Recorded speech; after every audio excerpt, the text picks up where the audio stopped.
படமே வராமல் போயிடுச்சுப்பா. பெருசு ஆடியோ வராட்டி என்னப்பா? ஆமாம், நீ வந்தா என்ன வராட்டி என்ன, இதெல்லாம் அந்த மாதிரி இருக்கு நாட்டில் சூழ்நிலை. ஒரு பிரியாணின்டா அப்படியே சும்மா கங்கை எடுத்து போட்டு முடிஞ்ச உடனே மேலே தம் கட்டி சும்மா ஜாதிக்காயை அரைச்சி ஊற்றி சூடாக அப்படியே சும்மா அனல் பறக்க பீஸ் எடுத்து உடனே சாப்பிட்டா தான் அது பிரியாணி. 2 மாதம் ஃப்ரிட்ஜில் வச்சுருந்துட்டு அடுத்த நாள் எடுத்து சாப்பிட்டா அது பிரியாணி இல்லை. அந்த மாதிரி சினிமாவை இப்படி கஷ்டப்பட்டு எடுக்கிறாங்க.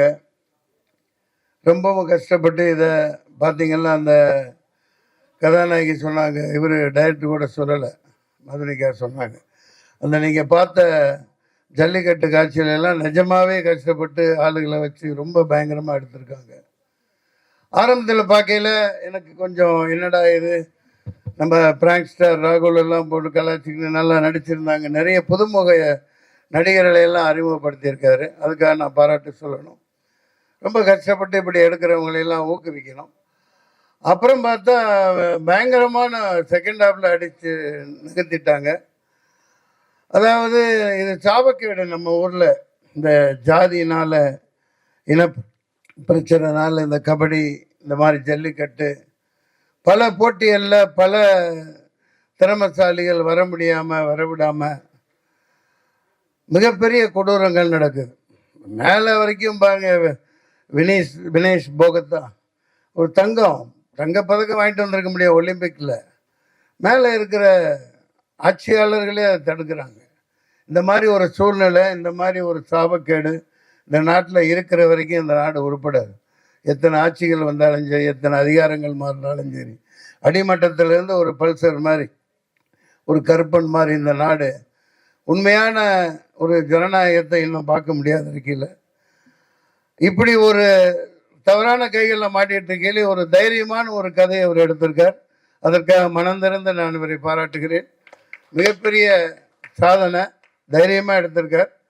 அதை நகைச்சுவையாக சொல்லியிருக்கார். நான் அதிகம் பேச விரும்பலை.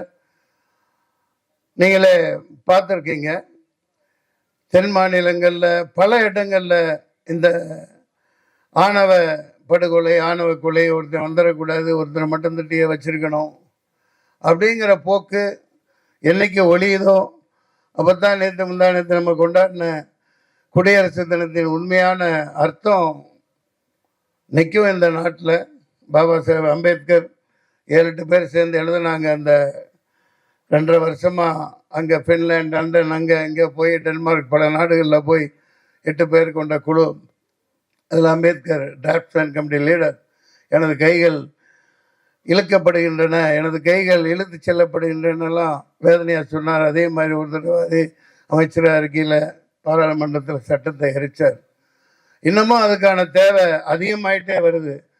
அம்பேத்கருடைய சட்டங்களே இந்த நாட்டில் வட மாநிலங்களெல்லாம் செத்தே போச்சு. சும்மா பேருக்கு சொல்லிட்டு ஏமாற்றிட்டு இருக்காங்க. பல பேர் பாதிக்கப்பட்டு இருக்காங்க. உண்மையான வீரர்கள், இந்த பல்சரை போன்றவர்கள், இந்த கருப்பனை போன்றவர்கள், உண்மையான இந்த நாட்டின் குடிமக்களுக்கு இந்த ஜாதிங்கிற போர்வை போத்தி அரசியல் இதெல்லாம் ஒழியணும். அதற்கான சாட்டையடியான ஒரு கதை தான் இது. ஒரு பயங்கரமான ஒரு இதை வச்சுக்கிட்டு எப்படி அமர்த்தப்படுறாங்கங்கிறத காமிச்சிருக்காங்க. நான் அதிகம் பேச விரும்பலை. எனக்கு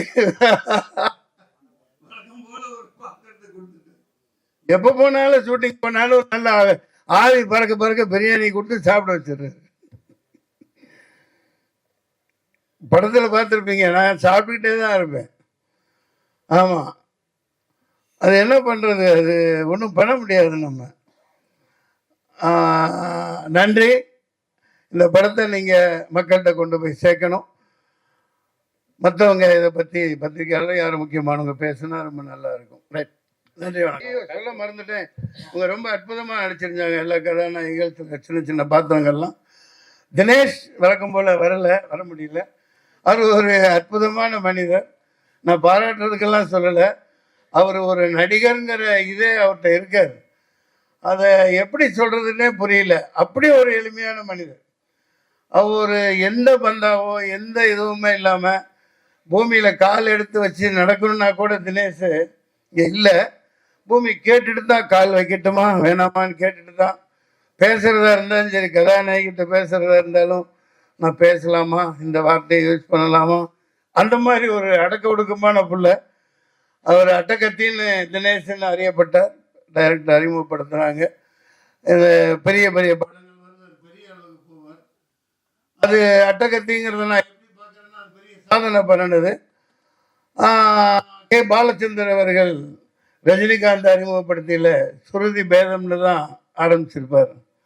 அதுதான் இப்போ இது வரைக்கும் சூப்பர் ஸ்டாராக இருக்கார். அந்த மாதிரி அட்டகத்தி தினேஷ் பெரிய ஒரு நிஜகத்தியாக மாறுவார்.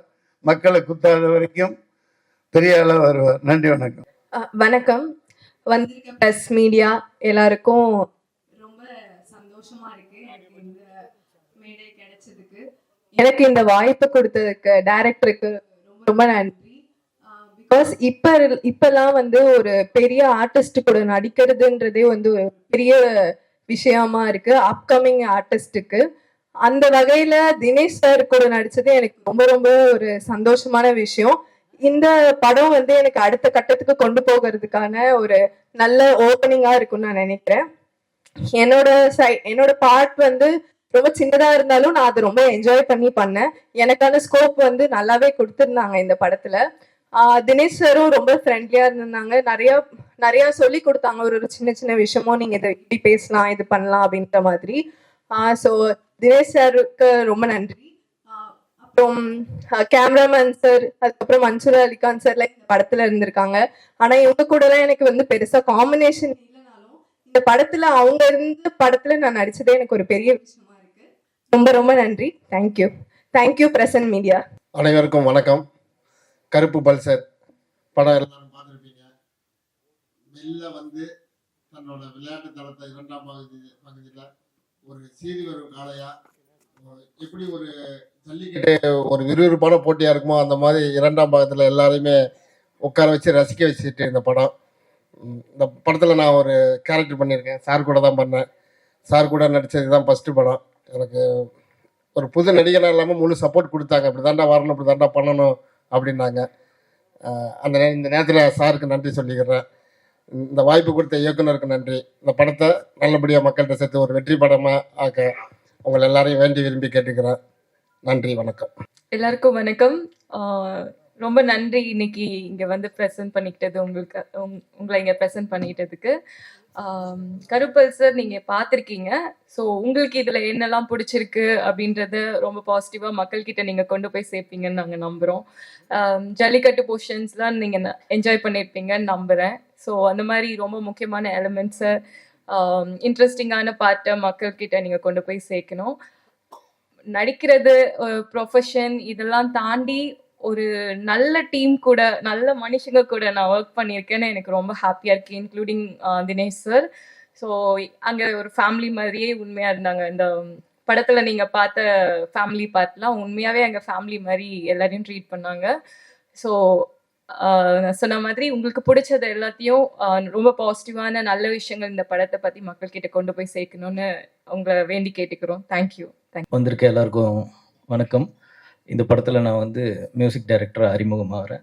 ஸோ எனக்கு வாய்ப்பு கொடுத்த director sir, executive producer and எல்லாருக்கும் ரொம்ப நன்றி. 3 பாடல்கள் பண்ணியிருக்கோம். ஒன்று வந்து கானா பாலா சார் பாடியிருக்காரு, அதுக்கப்புறம் சத்யபிரகாஷ் மெலோடி பாடியிருக்காரு, அதுக்கப்புறம் வந்து வேல்முருகன் சார் வந்து அந்த ஜல்லிக்கட்டு சாங் பாடியிருக்காரு. ஸோ சாங்ஸ் ஒன்றும் சீக்கிரமாக ரிலீஸ் ஆகும் நான் நம்புகிறேன். அடுத்து யூடியூப்பில் நீங்கள் பார்க்கலாம். ஸோ சப்போர்ட் பண்ணுங்கள். ஃபஸ்ட் டைம் பண்ணியிருக்கேன். ஏதாச்சும் குறைகள் இருந்தால் மன்னிச்சிடுங்க, நிறைய இருந்தால் கொஞ்சம் ரீச் பண்ணி கொடுங்க. ரொம்ப நன்றி. Thank you so much. First of all வந்திருக்கும் ப்ரெஸ் மீடியா நண்பர்கள் எல்லாருக்கும் வணக்கம். இவங்களை நான் ஃபஸ்ட் டைம் நான் மீட் பண்ணும்போது 150 இருந்தேன். உண்மையாக மச்சி தான் நான் ஃபோனில் பேசிட்டே இருப்போம். அந்த கோடம்பாக்கத்தில் ஒரு டைரக்டர் ஆகணும்னு ஆசைப்பட்டு ஒரு சுற்றிட்டு இருக்கிற அந்த ஒரு ஹார்ட் ஒர்க்கு வேர்க்கையாக சுற்றிட்டு இருக்க ஒரு டைரக்டர் நம்ம பார்த்துருப்போம் நிறைய மூவிஸில் இருந்தாலும் சரி, இல்லை ரியல் லைஃப்பில் என்ன எக்ஸாம்பிள் நானும் அதே மாதிரி தான் ரோட்டில் சுற்றுறேன். எல்லாத்தையும் பாரத்தை எடுத்துக்கிட்டு இவர் அழுந்திருக்காரு. ஆக்சுவலி நிறைய பேருக்கு தெரியாது இந்த விஷயம். ஏன்னா அட்டுக்கத்தி அண்ணன் அவர் ரொம்ப சப்போர்ட் பண்ணியிருக்கிறாரு. நான் first time Mansoor Ali sir பார்க்குறேன். அவரும் பயங்கரமாக சப்போர்ட்டாக பண்ணு தம்பி நம்ம எல்லாம் சேர்ந்து பண்ணலாம், அந்த டைரக்டருக்கு நல்ல ஒரு புஷ்அப் கொடுக்கலான்னு சொன்னாங்க.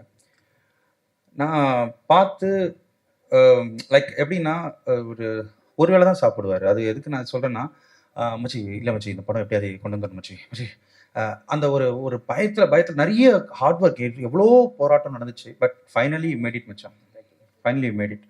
சீரியஸ் சொல்கிறேன். ஏன்னா அந்த அந்த கஷ்டம் சினிமாக்காரங்களுக்கு எல்லாருக்கும் மட்டும்தான் தெரியும். ஏன்னா நான் அவ்வளோ பெரிய ஆள் கிடையாது. இருந்தாலும் நான் ஏன் சொல்கிறேன், நான் நேரடியாக பார்த்துதான் சொல்கிறேன். அதே மாதிரி மன்சூரியன் சார் ஃபர்ஸ்ட் டைம் நம்ம படத்தில் நான் பார்த்தேன். ரொம்ப ஸ்போர்ட்டிவாக நான் இப்படி போட்டுக்கலாமா சார் டைலாக், நல்லா தம்பி போட்டுக்கப்பா, தப்பு என்ன இருக்குது அப்படின்னு சொல்லி ஒரு குட் சப்போர்ட் பண்ணாங்க. அதே மாதிரி அட்டுக்கத் சார், இந்த நடிச்சிருக்கிற மெடல், இவங்க எல்லாருக்கும் நன்றி நன்றி நன்றி. நான் எப்பவுமே மேடலுக்கு நன்றி சொல்கிறேன். அதே மாதிரி ஃபஸ்ட் டைம் ப்ரெஸ் மீடியா உட்காந்துருக்கவங்க எல்லாருக்கும் ரொம்ப நன்றி. நிறைய டைம் நான் பார்த்துருக்கேன். ஏன்னா நீங்கள் எப்போவுமே எங்களுக்கு சப்போர்ட் பண்ணிகிட்டே இருக்கீங்க. இந்த டைரக்டருக்கு சப்போர்ட் பண்ணுங்கள், இந்த மாதிரி டைரக்டர்களும் சப்போர்ட் பண்ணுங்கள். தயவுசெய்து சினிமாவை சப்போர்ட் பண்ணிட்டே இருங்க. Thank you so much for you all. Thank you.